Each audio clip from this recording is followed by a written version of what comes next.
na a team from Sir MC Ashanti Gold 04 kanena a Bekwa Heroes and Omasa Dino Ababaye Ashanti Gold Omni Park Academy and a boy na game record no park for ni Lucy to a as good for the Kabakwa omo entimi ante na no near point game no I understand say a section of Park Academy team no say supporters or whatever omo try say omo and as omo attack referees on the game no and aye team omo Lucy to omo which is aye Ashanti Gold omo attack you and we understand say Ashanti Gold for no coach IFS say Kamal Dean and na few ono na ye photographer edema aye Ashanti Gold for no omo abu ano omo toto no ebobo omo ma amrante no omo prepare pa enye asem kitokra na some buy no edna esi there be we dey see awuram ne edi nkomo kakra na ye hwe said ye honsam no and so esi etie because Ghana football hooliganism na ya bre de bia yakobu no eya ye two eya match enti osi edi nkomo kakra na no ne awuram ne Park Academy I'm see your friends Mr. Richard Kojo edi nkomo de ebisanse no opani e ba ne sen and na mo lose game ma attack eya Ashanti Gold Muno boy, dear crown a buyer, Emma Moyesa. Yet open in Jejamo de mine, their coffers answers in the buy, as you say, a ya omumpo and attack referees, and a Ashanti Gold for Pam Joe to me up by YouTube. In short, TV, a day, any pandrona, dear Gusu, also bet me about her. In fact, Omutia Papa, ma, at the bandage in the say, ya de Abanajo Mutia is a Yasam to ground, so bet you about. No about na fiemfa enti enchechemu a openino enso de mai without pretending as a matured person no me gidi say already ni nim say ye call be quiet chat man ye be quiet heroes no Emma incident be brace that day no eniema esi nyina no me gidi say ye kasai Emma abutoye mu bae enti no nanka enya dia e asem kra ana sebio ye nyina ye nim say football aye sometimes enye wo official no de ope anase management de ope ena fans no mo ye ombetimi am behave Ghana football ye hu be bre enti no nanka enya dia yen as management members na ye pene so enti niema bi duru say ya na amanfo ebeka ye nipa ye ebinim be make references but nanka nya no start a basis to set the records no kwasem ne say asan referee na ye fe no Felix Apula ena oma ensem ni nyina e bai di enti na make sa na referee to take decision na wakọ ne nchen akoka che ne say on resend the decision no na onye ne se ne a ono ne penny even sometimes decision na a central decision but now I take it and a lot of them go cry by you know it is believed it was an offside goal me can say because sebio senia fans no agitate any senia enkrofo kasa no na me gina so me ho de me minim sa me sifu no but senia esi koye no emma fans na dwen say and as a referees na deliberate attempt say omo de beba be hye yani e wa ha say nti na ma nti nye be kwai heroes fu ho abufuo na me kwasem ne say Ashanti Gold ho abufuo na me kwasem ne say enye referees no na enye officials no na target honestly omo am be catch ene hospital ye ni omu nyina na edi akoniaba enra ye ni omu na edi akoniaba sebio e kai ba e kra na ye ni omu ni tiaye they say ye ni omu ni how bia ye ni omu kasa na emum de ball coach no any cameraman no na anka stand referee no any central referee no na nanka omu target omu ara e call wrong honestly senior omu action nti no nyese bia na ye ne Ashanti Gold for no and I say fans ni Ashanti Gold for na yes but it went wrong according to omu intentions na said na yesi hwe the whole situation no edru ba bi na me call because jina omu nche na me no omu kasa no maka chem say me nko Sanchez referees no in fact they forced me to go to the match commissioner to speak with him severally about 2 times omunhwe match ni okay enti Park Academy CEO opani Richard Kojo ninsama anancheche mo de man no edna yabobi de amam ti johnny live e wo YouTuber where Ashanti Gold coach I find say Kamal Dean edna photographer na few na yedo mo atoa omutije say yede bobu omutrim ama omutrim nyina papai me say bia wo obi a eba muja sem ne ade antimi ham so de me ha abetu abada also about you I am what your opinion as okay it doesn't make sense me kwa de menye imagine say meduale on and as a judge Ashanti Gold for no what on your target. That was the referees and officials. I will not want to. Me discussion no will be centered on the content of in some free hoba. Okay. No. Let's speak to a certain fact. Okay.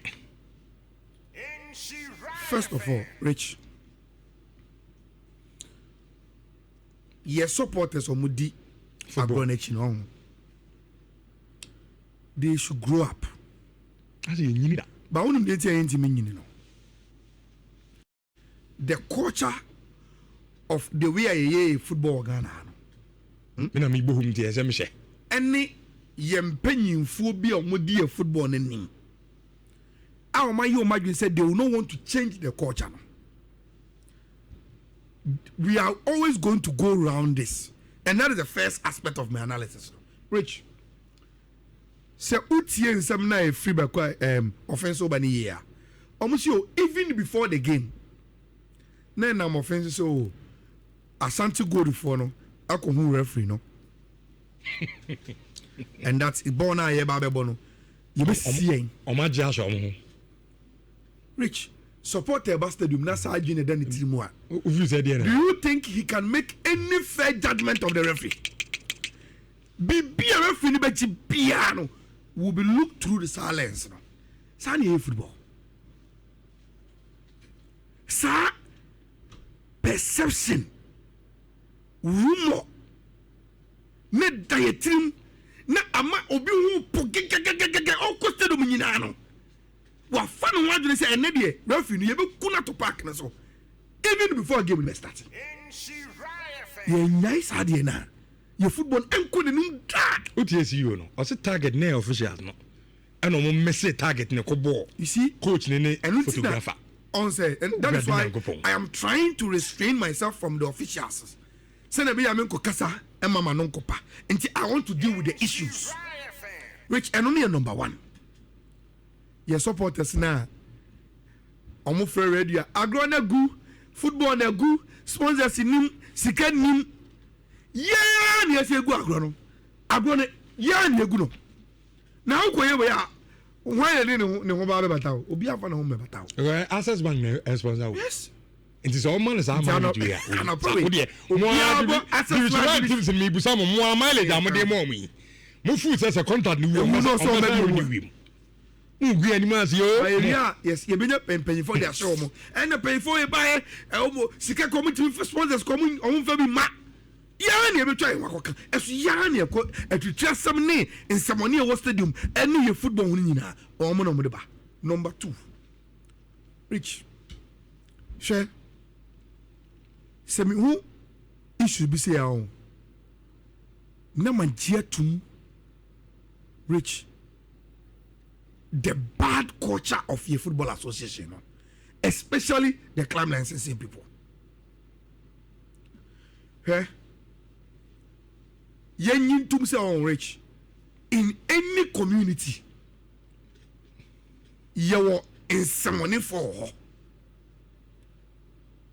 That is why you did your police, your security services, any other, because. Yenim say enyo obiana Rich sebi obedi no huni wa e wo society nim ye won kofo bi wo ha omkwa tete ba bia akogye obi back obetwese kan akogye obi so on fa ne mobile phone ma no. That is why the police patrol sanko obi aba say wa only sadly na and we will not need to pay people as police. But into which beyond your supporters no mu bia omudo man so omu nyini wa agro nim no eye efe no and your responsibility to safeguard the game and until there was safety protocols. So it means that clearly the SU or not just say safety protocols. I feel police for me. I feel maybe I make one. And the safety protocols about game because yes, to say sebi and you be an a stadium wa. Baby didn't say. Na jini muno eko yesa. That is the reason why, Rich, in stadium, your safety zones. That is the reason why club licensing, Samuko inspect stadium. your safety zones unim say rich under normal circumstances any mremuno there shouldn't be space kesiye between park any dressing room I expose the officials and uti uba baba yampo one of the main issues of more and say oh time na a free dressing room or ever parking no rich we should provide a cover because a referee knows obi targeting easy you get it obetimi di bibia ball no ne sa anema stadium protocols na say you making sure say there's a safety pathway from pitch to the dressing room and what there a bed this obi am be do am obi say on room evidence am safety protocols no asama akunya say the VIPs any impanyinfo member game no baby omo be biano should be safety enough for them rich ebane say na say supporter ka say ono de enibuofu obetobua he is able to have access to the officials of Asgold and even target the referees if ampase oko park academia now we offense wa safety protocols e dey aduma aduma e ka untimi ajebody ni betima about him but if the safety protocols say e dey aduma untimi pon carry through it you go come police for me rich about nsem and you feel say senior amofo ebu etimu say so obi atutu o real classroom wakotutu go fotu rich enti ugini say the we are this ultra funny yi and security power who say they can't do that our money but because the safety protocols it's true ya yen yi say yenim say kwasiafo ayala unim say yeti krom hey obia unless e bia on follow your football sebi baby am kwasiasem koso pa ADC 1 but unim de ntia how pa no mu din se hunu kese pa unim de ntia e bia o ofre Asgold panya o ontimi fan she the safety protocols na barriers I was here to no e bi onu so di hu fo awo enti ayenoma mienu enyana emiela the behavior of omomudi e ball na chi ala me ma come say your football no safety protocols and I was say there chire no some penny for no mo de da young clubs na no on be say coach e she team say me bohuma I was say kwan bia so yem pon no me na ma so and this an yem no ba no unu say club bi wo ha say club bia onim bana so wo form ba na wa start their to supporters because we so be lusulity no yes referee side enti enu ti o mo hye shankofo no on obi timi nya form ko win away games ana Ghana Premier League with 17 year boss so na fia from course no menim say fair you kon ye be discussions no e dia mama All Blacks tena fie sha Asante Koro ka mienu mo te ka no baako media man so twa half of e ka baako mo so no entimi ante e say dia na amse jano asa vision coach me ka baako mo entimi anti bechem